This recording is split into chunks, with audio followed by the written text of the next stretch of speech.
Hey guys, কি অবস্থা সবার? আই হোপ সকলে ভালো আছেন। তো যারা যারা কিনা কম্বোডিয়াতে আসতে চান তাদের জন্য আজকের এই ভিডিওটা। যতটুকু দেখতেছি, যতটুকু শুনতেছি, বাংলাদেশের মানুষ পাগল হয়ে আছে জাস্ট কম্বোডিয়াতে আসার জন্য। আর পাগল হবে না কেন? দালালের কথা শুনে তো কম্বোডিয়াতে আসলে 1 লাখ টাকা বেতন, এসি তলে থাকবে, কম্পিউটারে বসে থাকবে, এগুলো শুনে তো পাগল হবেই বাংলাদেশের মানুষ। ভাই যদি আসেন সব কিছু জেনে শুনে দেন আসবেন। কী কাজ হয়, কী কাজ না হয়, কত বেতন, কী আসল বিষয় সব জেনে দেন আসবেন। হ্যাঁ, কম্বোডিয়া এত সহজ না ভাই, এখানে সার্ভাইভ করা এত সহজ না।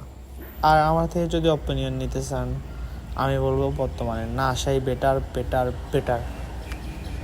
কারণ ভাই কম্বোডিয়াতে এখন অনেক বেশি ঝামেলা চলতেছে। যারা পুরান লোক আছে তাদের নিজেরই কাজ নাই ভাই, আপনারা আসি কী করবেন বলেন? তো ভাই আমার জাস্ট বলার ছিল, বলে দিলাম। আমার মতে এখন না আসা হাজার গুণে বেটার হবে। আর যদি আপনারা জানতে চান কম্বোডিয়াতে কী হয়, কত বেতন, কী আসল বিষয়, যা কিছু জানতে চান কমেন্ট করবেন, অবশ্যই আমি এক একটা ভিডিওতে জানিয়ে দেবো।